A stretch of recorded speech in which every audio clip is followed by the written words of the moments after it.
I'm Omar Issa, and welcome to Culture Study. It's so great to be back in the studio recording these incredible conversations. And in this episode, we get to sit down with Pierre, also known as VisualsByPierre, a photographer, filmmaker, creator, and entrepreneur. Pierre has a pretty amazing career highlight reel thus far, from launching the famed Street Dreams magazine to shooting for Nike, Adidas, Dreamville, to launching his docuseries called Contemporaries in partnership with Facebook. The list is honestly endless, and I really enjoyed hearing him talk about creative growth, his Haitian American identity, and working to seize every moment he has every day. We hope you enjoyed this episode of Culture Study, and I'm so excited for what's to come. Please do us a huge favor and share it with one other person who would enjoy it as well. You can also tag us on Instagram when you tune in. Our handle is @CultureStudy. Thank you so much. Peace.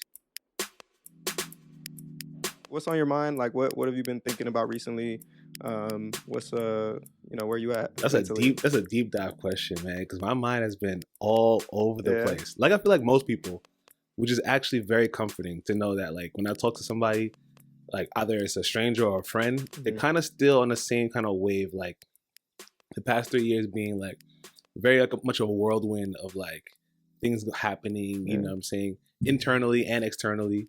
You know, not being too much in control of what's happening, but like also just riding the wave of how things are moving. Yeah, that's kind of where I've been at with it. You know, I think over the past maybe year and a half, I've kind of just been like just moving wherever like, you know, I guess quote unquote the universe takes me type of thing. Like I try not to plan too much of or overthink too much of where I'm going or where I'm at right now.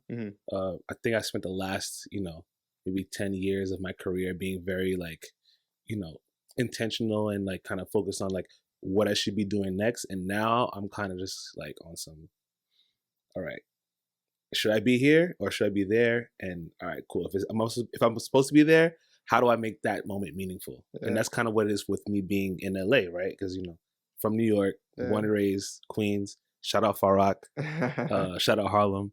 But now I'm in LA back and forth now for over a year and a half. And so I'm going to be spending a lot more time out here, and I kind of want to figure out what my purpose is out here. So you're making this LA kind of a, this bicoastal life regular, and what I'm getting out of it is it just feels like you need to be here for a reason. Yeah. Do you know what that reason is yet, or are you still figuring that out? I definitely have a trajectory and a direction for being here. One of them of which is being, part of my friend's company, Weather Report, it's a whole NFT Web3 company. They asked me to come out here to help, build pretty much. And so like that's been one of the things that's been drawing me here to LA. But also also feeling like I need a change, right? So as being a native New Yorker, born and raised, living out there, building a career there, seeing the changes that are happening, it's just like you kind of want to challenge yourself to new experiences, new opportunities, new obstacles even. And so I feel like me coming out here is a way to test that out. I love that. Yeah. That's cool, man. I wanted to put you straight on the spot just because I think it's beautiful also to know like where people are at, and like the honest truth for me is like, as much as I feel like I've had a very calculated vision for myself, like every day is just, it's kind of wild these days. It's really unpredictable. And like, super. I think that there's something I've been trying to live by recently, which is this like idea of creating your happiness every day, right? The idea that if XYZ makes you happy, going on a walk, hanging out with your friends, seeing your family, eating healthy, whatever it is, meditating, engineering that into your day, that by the end of it, you're going to feel good. You're going to live that. You're going to live a day that had happiness in it. Yep.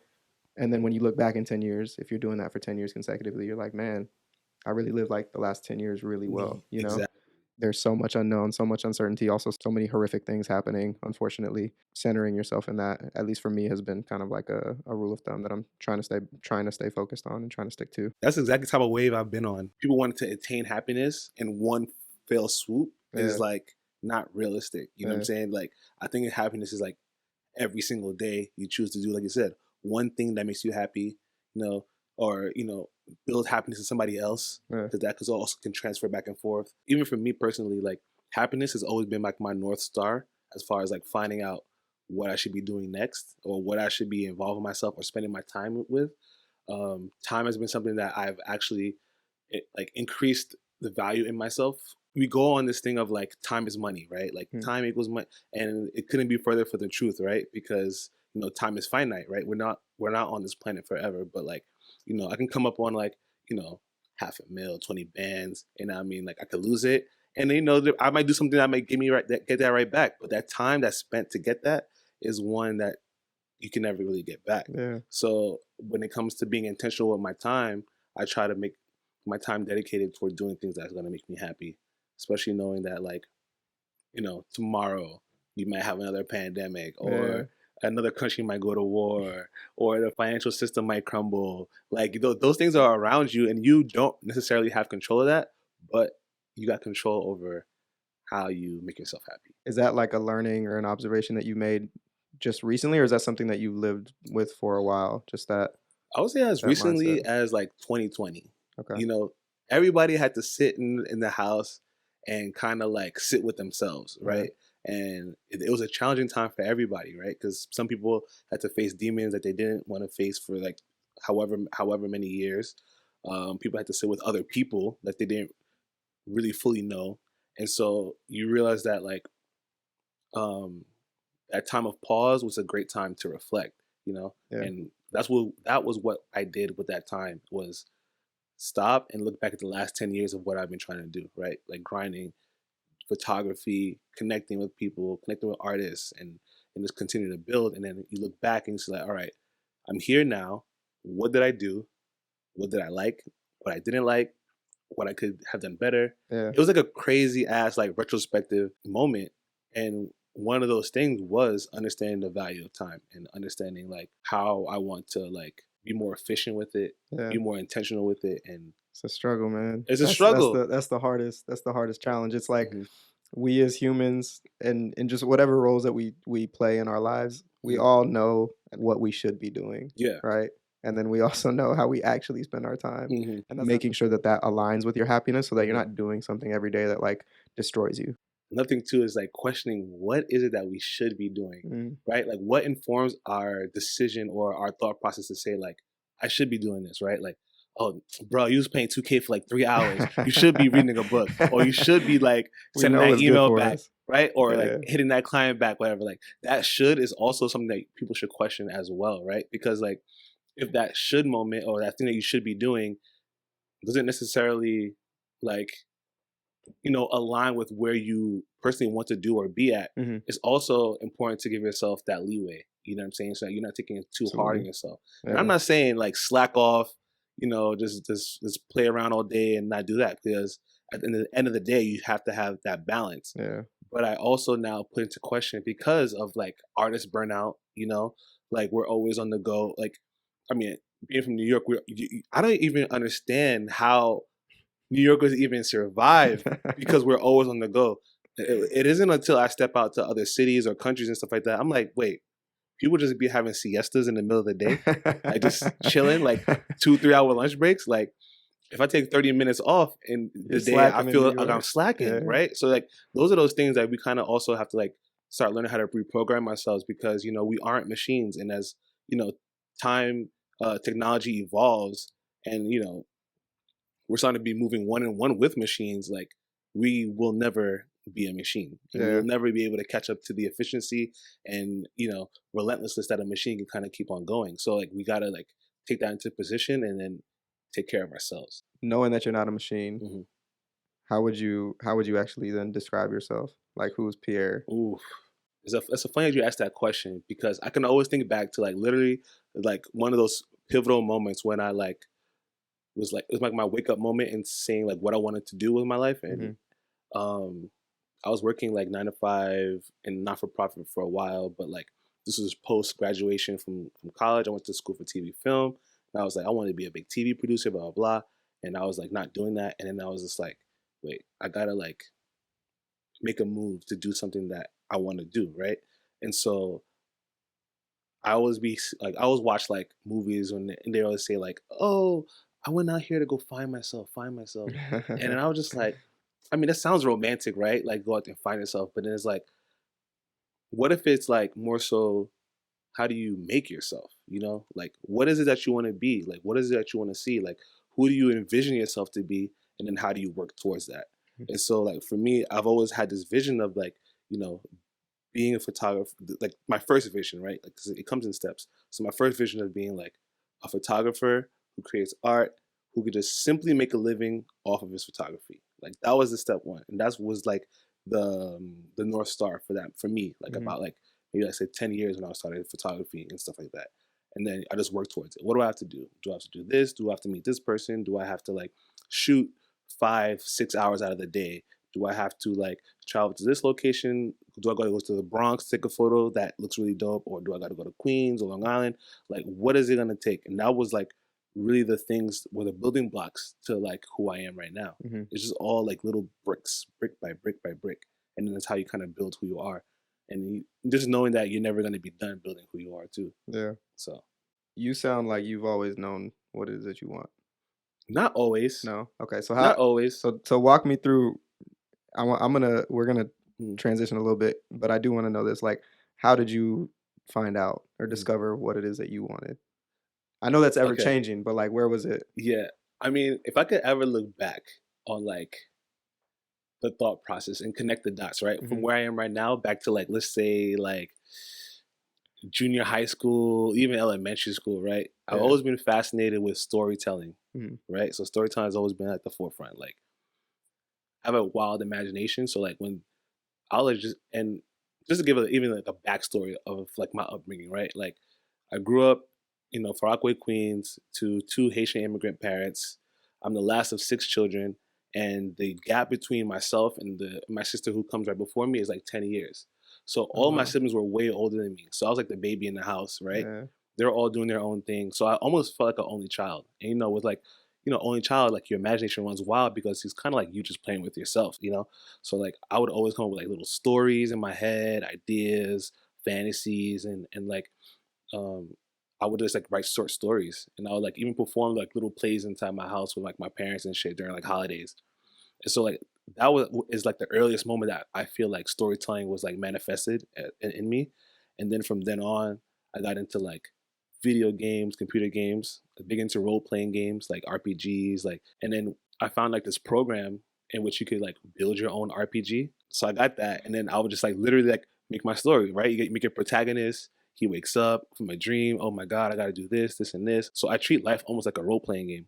And so like from then on, I wanted to go into movies, right? Because like it's only a natural progression, right? You write stories, you interact with stories, and then now you're like, how do I make the story be on a big screen? Yeah. And so that's why that informed my decision to like go to school for TV and film. I went to St. John's, and it was literally at the cusp of when like the industry was changing, right? So people were using like DV100s, like those old VHS like cameras. And then after that, like literally the year after I graduated, everyone was using DSLRs. They were using like 5D Mark II, 7D.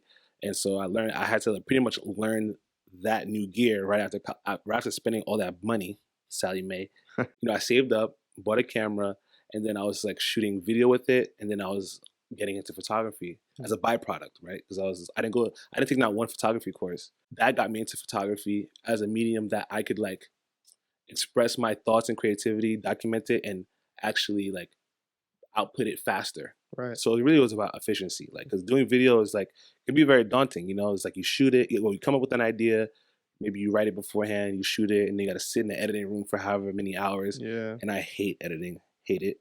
So I was just like, all right, with photo, I know I can at least like snap it, bring it into Photoshop, Lightroom, do my thing to it, and I can just share it with somebody. Right. And around that time, that's when like Instagram was starting to get big, and I started to use that as like my vehicle to like share my work and be a portfolio.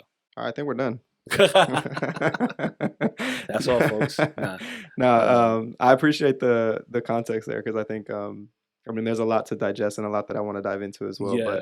But it's really it's cool to hear how you basically your life identity and your life stories have kind of shaped the perspective that you have now, but also even career wise and growth where you're going. Yeah, you know. And I only really like look at that in retrospect. It's at a time to think about like why are you even doing what you're doing right now, period. Like, you know, And I'm like, oh damn, that was like a pivotal moment. Like I look at life as having like many forks in the road, and like depending on like what decision you make, almost like some what's it called? Black Mirror, Bandersnatch. Yeah, Like you go yeah. left or you go right, and then this is what unfolds. To And literally from this, make the decision. Yeah, exactly. yeah. I love that, man. Yeah. I do want to. I know you talked a little bit about your upbringing, and I wanted to dive into that a little bit. You mentioned you were born and raised in Queens, Yeah. Haitian parents. hmm So I have a couple questions. One is, why did your parents immigrate to the U.S.? I want to say just for opportunity. Hmm. You know, like Haiti is probably one of the most controversial, I feel like, countries in the world. You know what I'm saying? You know, we were the first Black Revolution free from slavery, which also led to a whole bunch of its downfalls because the West or, you know, the powers that be didn't like that because Yeah. they just set off everything. And so, like, you know, it started from a good place. Like, my parents would tell me that, like, hey, it was wonderful. It was thriving, all this other stuff. And then to see where it's at now, it's like deteriorated so far. And so that was what made them kind of come over here. My grandfather came here first, and then he said like, "Yo, we can do a better life over here." Then you know, my father came, and then my mom came, and then brought most of my older siblings here because most of them were born in Haiti too.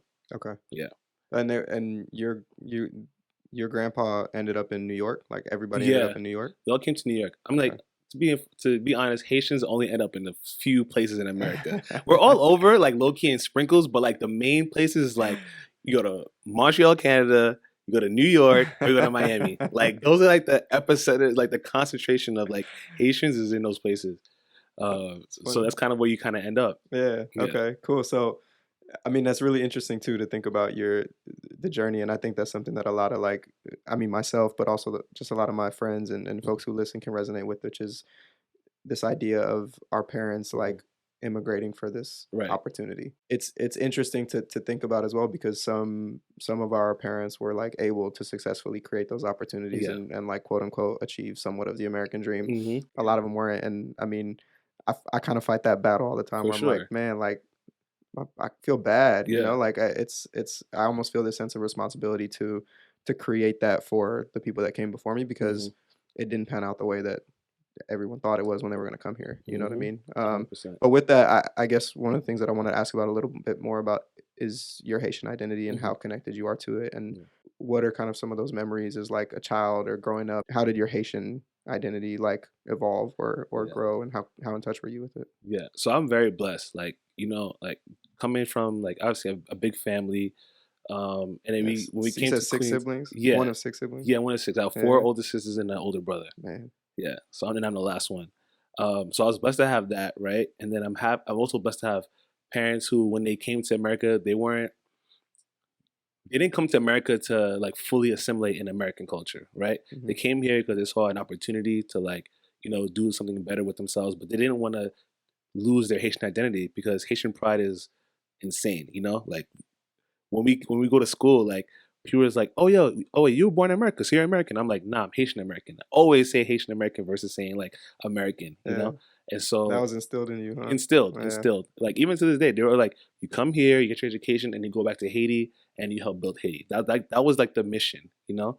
Growing up in a good in a Haitian community helps as well, right? Because Hmm. it helps inform your identity when you're growing up every day. And like, I may be at home speaking the language or in the culture, but like if I go to school, there's another Haitian kid there too. Or if I go to recreation, there's another Haitian kid there too. So then you never really feel too outside of that loop of your culture. And then for me personally, while my mom, she was a nurse, so she went to go to work. My dad worked for like for Verizon, but by the time it was like Atlantic, Bell Atlantic, whatever at the time. So like they were both out working and stuff like that. So my grandmother was be in the house, and she pretty much kind of raised me up too. She didn't speak a lick of English, so then I'm in the house. I learned Creole from her, like how we communicate. I'm the youngest one, so it's really just me and her, which is now that I think about it, is like amazing. That's the beauty of like having both like huge gaps in generation because that knowledge is just shared. I'm not gonna lie, my siblings might be mad at me, but I speak probably better Creole than a lot of them, you know, Wow. just off of that relationship alone. And then growing up, I would always go. I would say like in like junior high school, like they would just have me go spend summers in Haiti. Like I spent like 2 months with at my uncle's house with my cousins, Amazing. and then I was just learning it and you know absorbing all of that too. And I remember the first time I went, it was like super culture shock, right? Because then instead of like having a hot shower, you got to go to the back of the house with a bucket, you pouring yourself on, whatever. And I feel as though like understanding my culture and how it ties into what I do here is always a full circle moment. Yeah. It's like an over ending theme.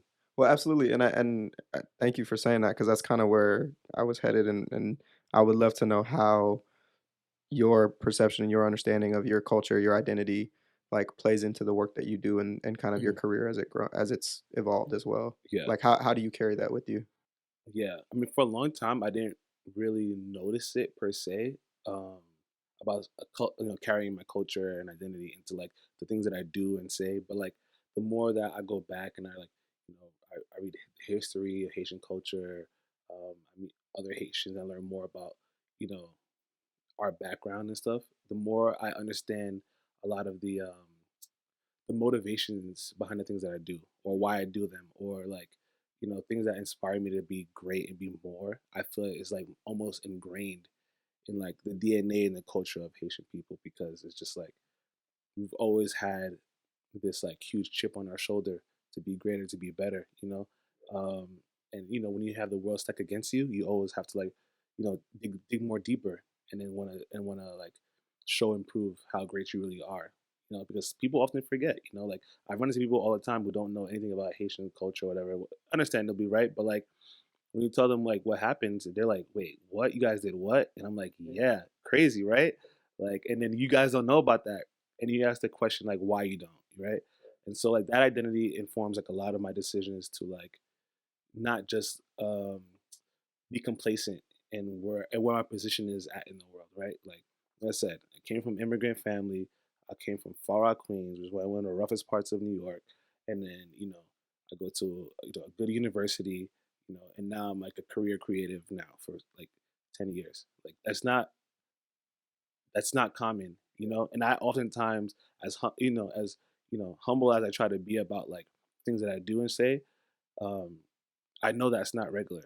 I know it's not normal, and so like I try to take that and be grateful and understand like my position in the world, and so, but also at the same time not being complacent in it. Right? I'm not Mhm. gonna be the guy who's like, "Damn, I did so much. Like you good, bro. You chill. It's chill, Yeah. man. Maybe you beat your odds. Like you made it past 25. You're good. Like that's not enough for me. Like I want more, and I feel as though I'm going to keep on working to get more, and that's like something that I feel is ingrained even past my own consciousness, Yeah. And then when you talk about like other identities, right? Like being Haitian immigrant, being Haitian American, and then also living the life of a Black American in the U.S., right? Because there's no really Yeah.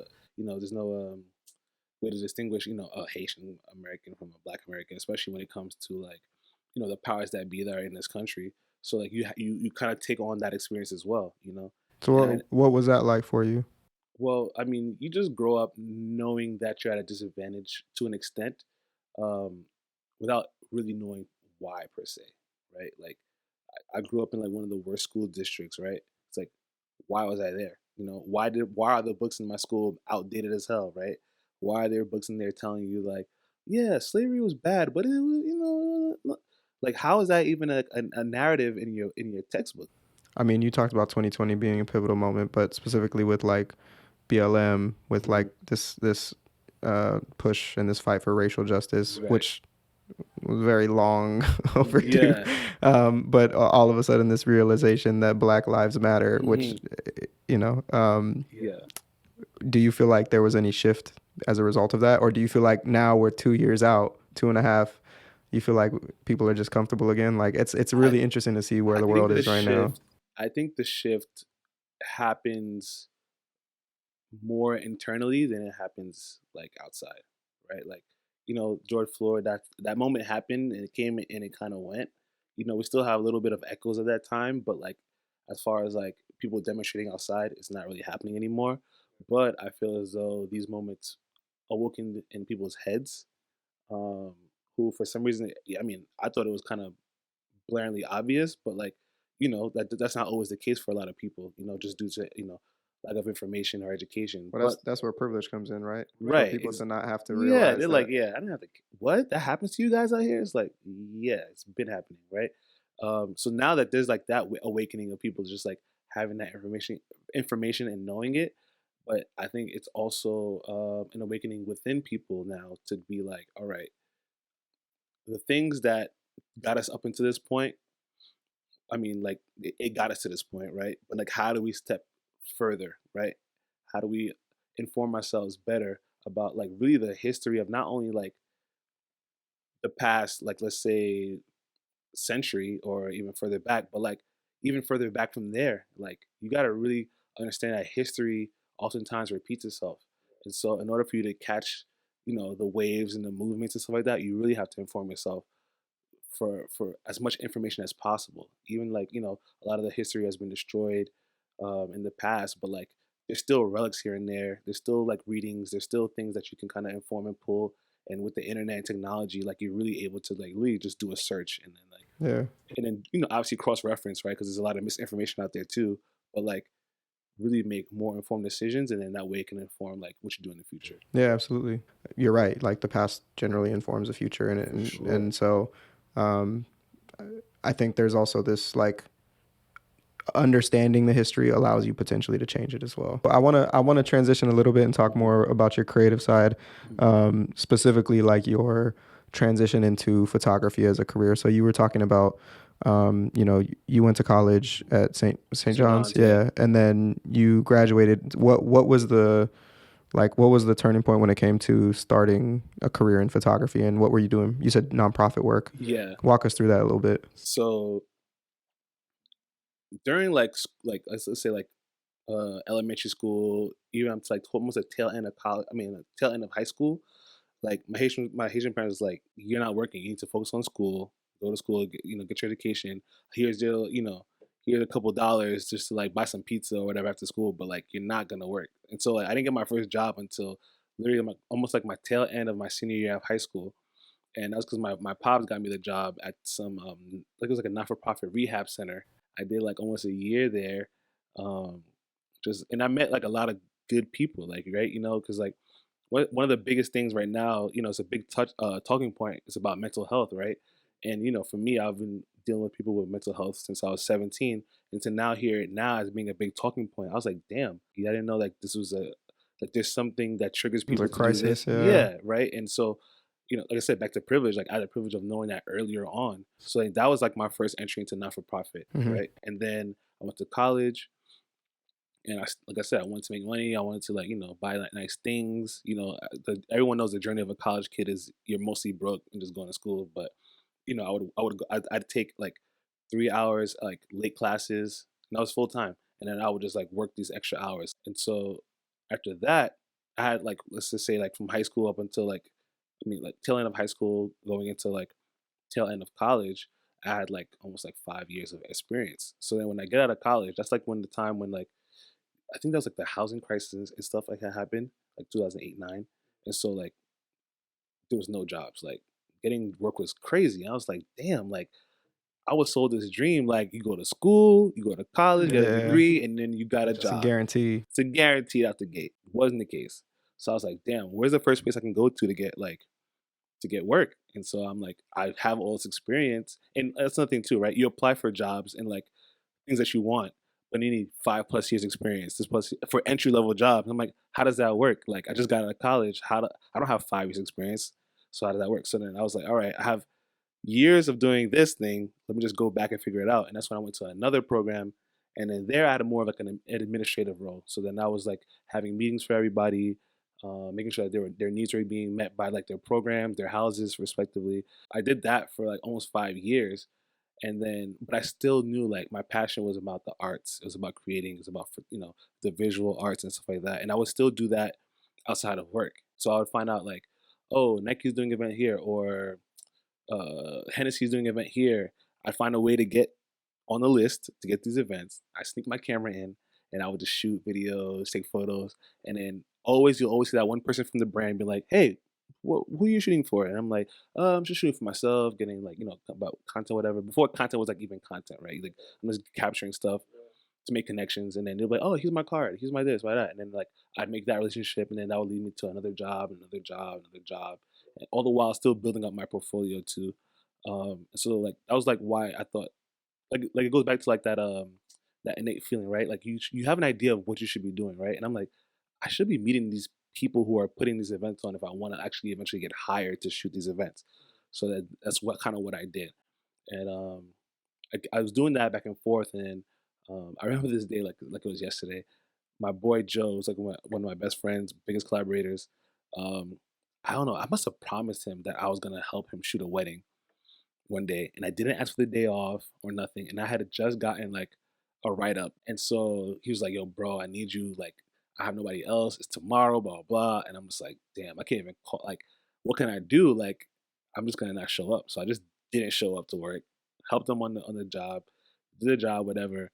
Then like the next day, everyone acted like everything was cool. Like, "Oh, it's cool. Like, what happened to you yesterday? You know, something came up, blah blah." You got fired? The first time I've ever gotten fired, it was the first time that I felt like I underperformed in a sense, right? But it's not really an underperform. I just made a decision on where I wanted to go. You know, like I said, I was there for 5 years, and I was like, "Am I really gonna be? Is this really gonna be my career or not?" You know, and I didn't feel like that was my journey. And so I got fired. I remember firing. I hit up my boy, my other close friend Gerard. He was just like, "Yo, man, don't worry, don't trip, man. It's all good." Blah blah blah. And then I was like, "I bet." I said, this day going forward, I'm going to put all of my energy into doing photography full time.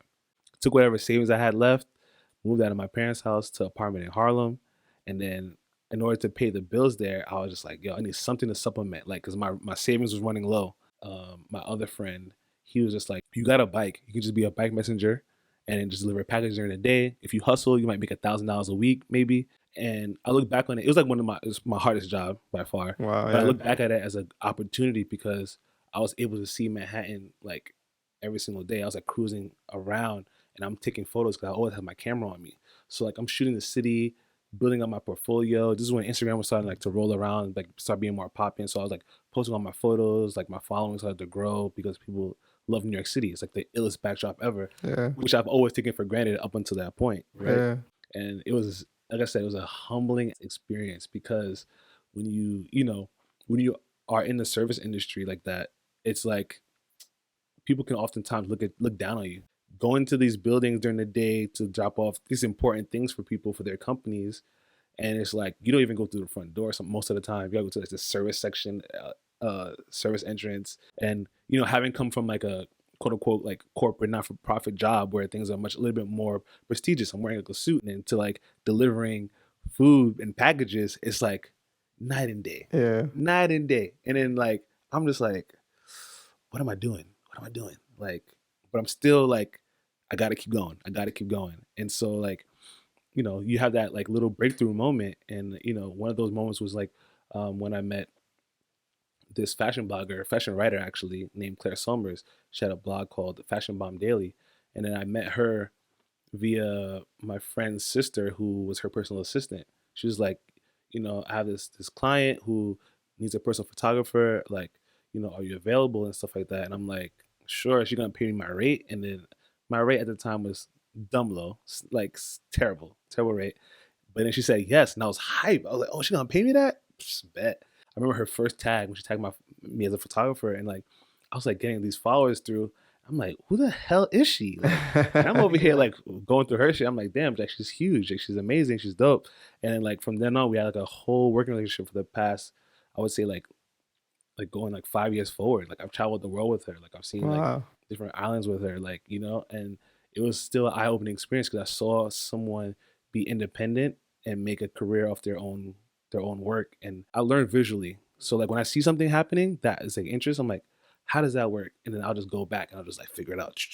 And then like that was like one of those big pivotal moments too. Like that big fork in the road where they're saying yes to it or no, like that was one of them too. That's amazing because that was I mean, just like a beautiful way that you were also describing like just the hustle that you had that you were going through. It's not like no part of that was glamorous None. for a long It's time. terrible. Bringing it full circle to this conversation we were having earlier about creating your happiness, I think was really cool is what brought you happiness at that moment often was taking your camera and capturing photos. Yeah. And so even when you were biking around the city, I think it's really cool that subconsciously you had your camera with you and you would just or maybe consciously intentionally you were doing that, but then you would just take moments to pause and capture.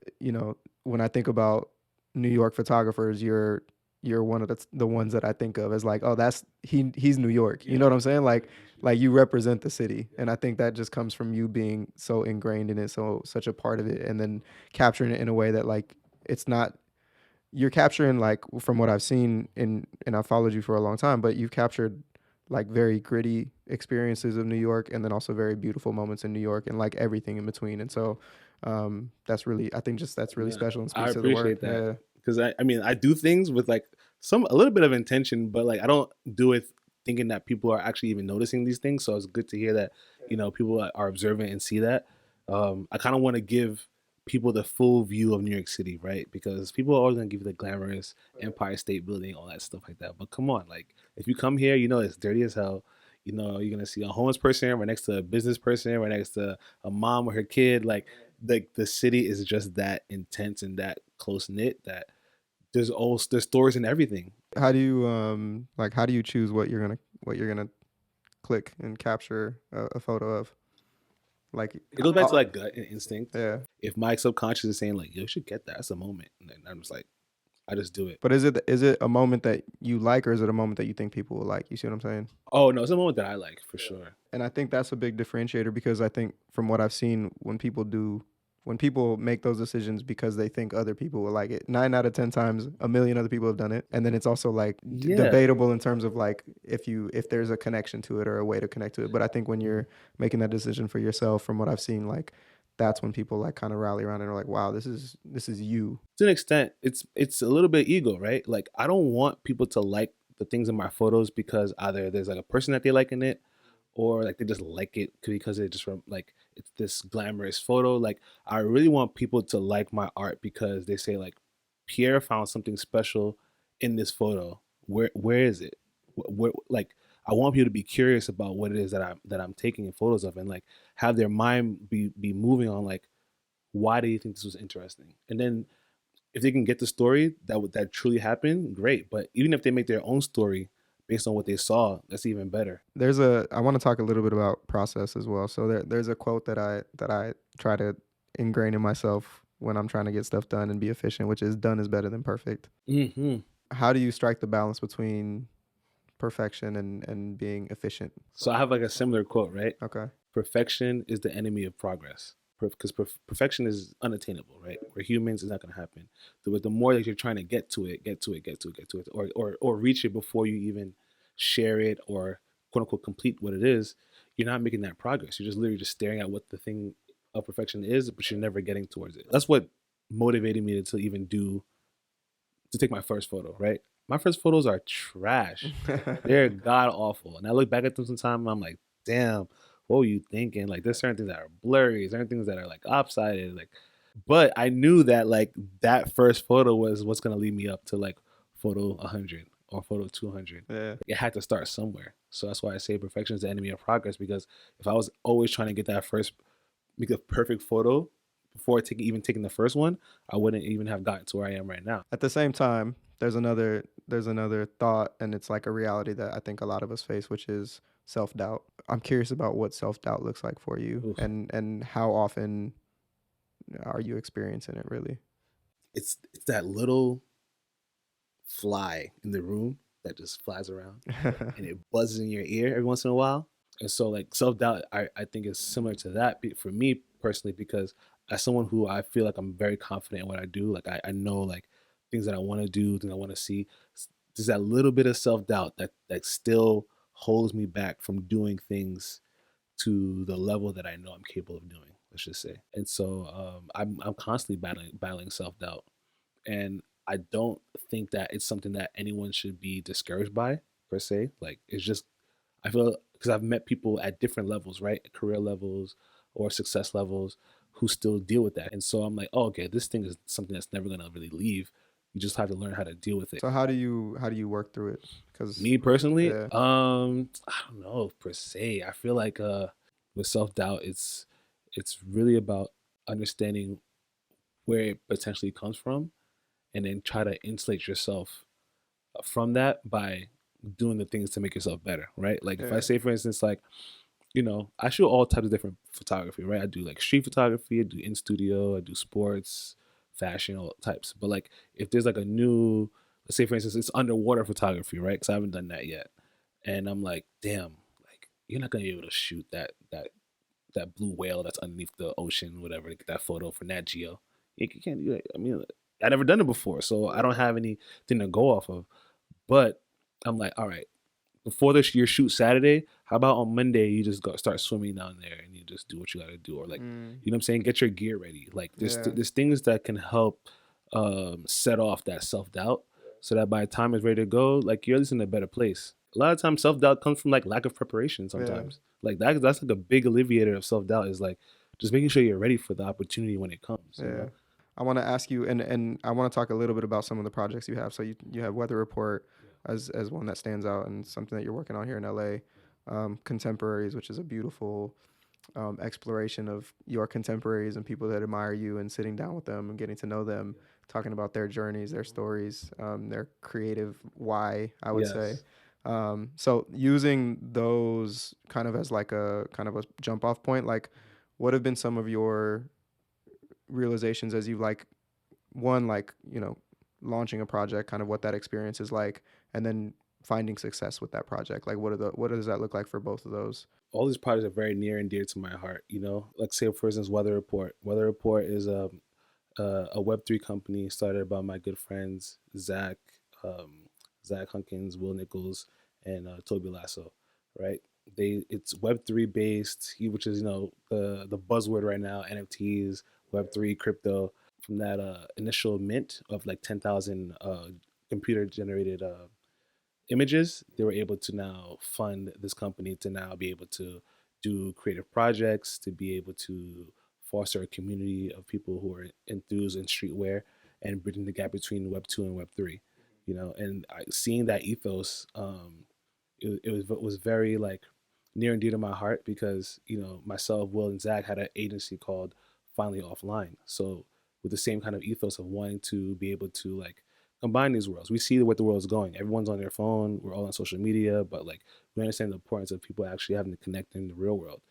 Um, so after that happened, they were just like, "Yo, Pierre, come out to LA. We're gonna need your help." Blah blah. So I was just like, "All right, I'm down to come out here, help build." Because I just know like Web3 is the future. Like there's nothing like else that I can kind of possibly see coming. Does that scare you? I mean, I'd be dishonest if I said that it didn't, because the possibilities are so endless Yeah. that you really can't necessarily kind of like predict where it's going to go next, or fully understand the implications of what you're doing right now. Hmm. Right? You can only see but so far into the future, but you can't really see deep, deep, deep into the future of what is going to be and what that means for humanity, for people. Right. Right?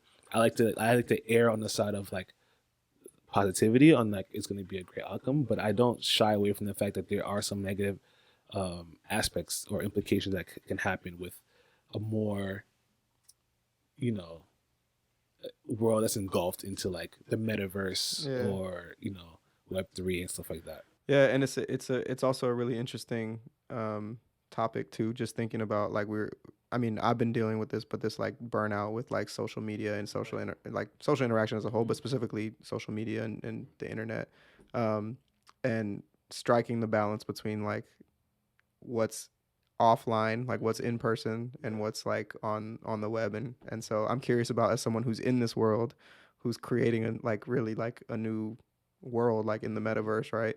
In a community and a family with Weather Report. How do you balance that?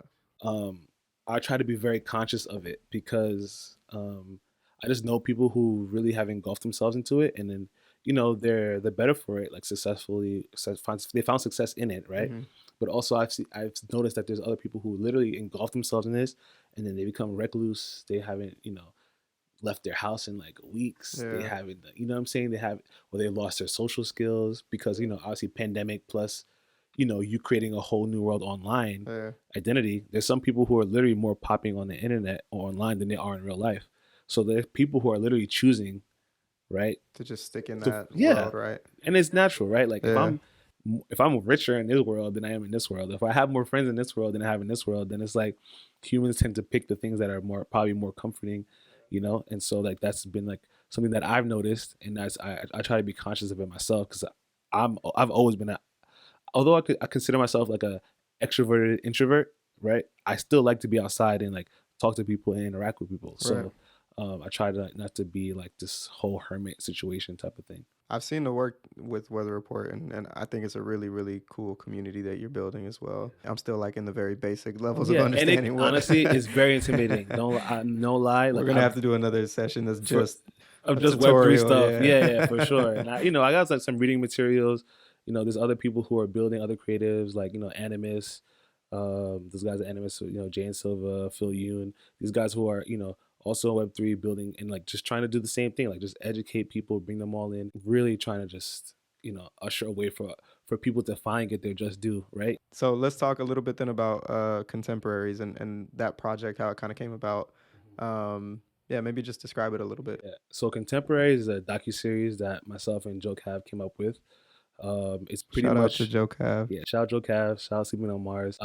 It's definitely something that we came together to like be not a platform, but more of a storytelling device to tell like the stories behind our creative contemporaries, right? Like, being a creative for like 10 plus years, you kind of just gravitate towards other creatives in your circle, in your city. And then you just meet some of the most amazing people who are like doing really creative things behind some really big brands and entities, if not for themselves. And it's like, why aren't these stories being told? Like, Yeah. why do I have to wait till like a Nike highlights this person or let's just say an Adidas highlights this person, or like if they're a dope musician, why do I have to wait for them to get a Grammy to like give them their flowers, right? Because their music is life changing, their art is life changing, right? And so like that was kind of my thing, and I saw that there was like a opening there. It's like, who's telling these stories? And I'm like, damn, I wish somebody was doing that. And so when those moments happen, where you're like, I wish that that this existed, right? That means that you might be the person to kind of do it, right? Yeah. You should just start and just do it. And so tail end of 2020, that's when Facebook did the Black Creators program. And so, my friends told me to apply. And so I was like, all right, I'm gonna apply. So I applied for it. I won the grant. And so I was like, what do I do with it? Because it didn't really give you parameters on what to do. They just kind of just told you like you have to post X amount of times a month, whatever. And then whatever you want to do, you just figure it out. And I'm like, damn, all right. So I have, this grant. Like, what do I want to do? I don't want it to be just something that's like fully about me, posting on social media about whatever I'm doing. Like, how do I use it as a moment to help empower people? And so we came with the concept of contemporaries because, we was always inspired by like, you know, Anthony Bourdain's travel series and stuff like that, and how he would go to different places, talk about the food there, and then also connect with the local people there and kind of tell their stories. So we was like, all right, how do we do this for creatives? And so came with the concept, and so we did 10 episodes. The first episode being, Daily Paper, Hussein, Yeah.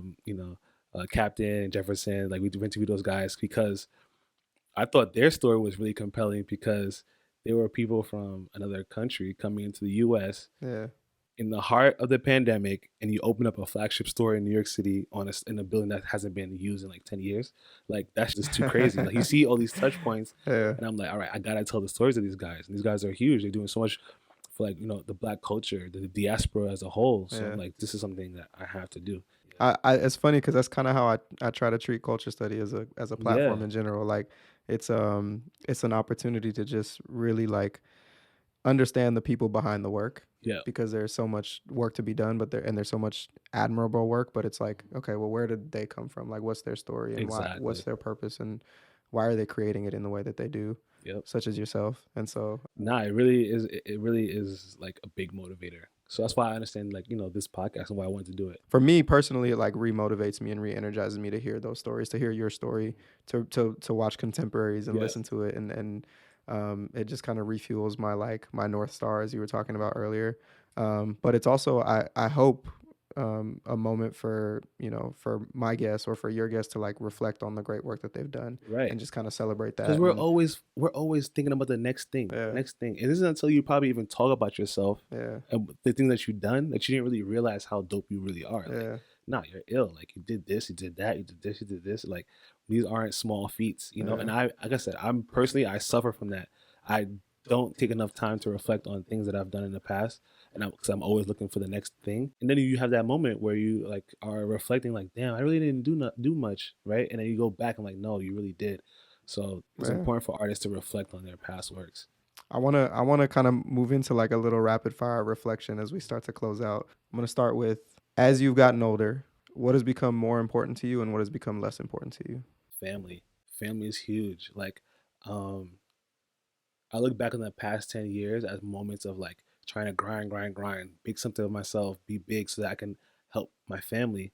And then you also then realize like, damn, all the time you were running around doing these things, you actually weren't even with them. You didn't spend enough time with them, you know? Back when I say about like time being finite, like time really is finite. Like these people aren't going to be there forever. That's what was one of the biggest things that I came away with, because I was gone for like 3 months recently. So I was like on some like, I need to get away. I need to like clear my head. It's my like my the longest I've been away solo, because it was a solo trip in a long time. Like it was like Mexico 3 months. City was a part of that. Yeah, Mexico City, cool. and then I even came over here in LA for like 2 months and stuff like that. And like when I went back, I was like, and I saw my family. I was like, damn, I haven't seen you guys in 3 months, and I'm like, damn, like, yeah, like time. So much time has passed. Like even though 3 months doesn't seem that long, but like it's a long time. And then it's like that just informed like the past years that I've been like kind of head down grinding. I'm like, nah, I gotta be more present. I gotta be around more, and then that's what really informed me being more important. And things that have become less important have just been like really just hanging out. Sometimes it's like you know, you can take a little break from that and just kind of just hang out with like, you know. It's more like if you want to be there, be there. If you don't, then just Exactly. It's okay. It's okay. Yeah. No FOMO. I like Trust that. me. I like It's gonna that. be there. FOMO has become less important. I love that. Yeah. I think a lot of people feel that FOMO regularly. For so sure. Appreciate you for saying it. Favorite piece of advice? Favorite piece of advice is pretty much seize the day. I like that a lot. You know, seize the day. Like every day you wake up and you want to just do something, create either creative wise or, you know, to better your life or your health, just do it. Like as soon as it comes into your head, like don't you know, procrastinate. Don't put it off too much, but like just do it. All right. So you're sitting across from recently fired Pierre. Was this 10 years ago? More than 10 years ago? More than 10 years. What advice are you giving to him? What are you telling him? I'm gonna just tell him to keep going. You know, and I know in the back of his mind he knows that. Yeah. But just that reassurance, that little bit of like, you got this. Just keep on going. It's gonna get harder, but as long as you keep getting up and keep going, then you have a chance to make it right and make it better. So that would definitely be my advice to him. My last question, I think, is thinking about your life and your legacy. How do you really want to be remembered? Like when you think about life being temporary.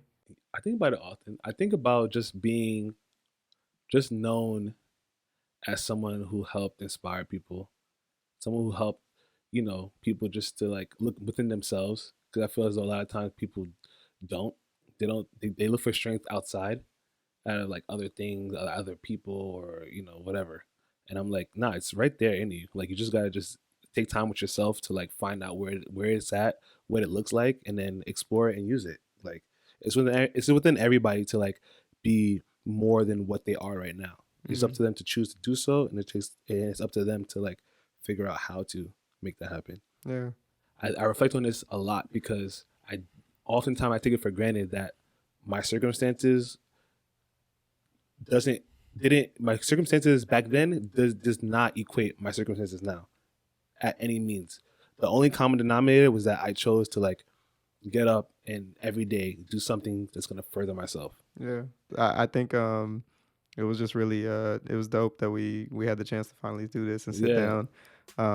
Have just been a big fan of the work that you do. I appreciate you. And yeah, man, thank you so much for being on Culture Study.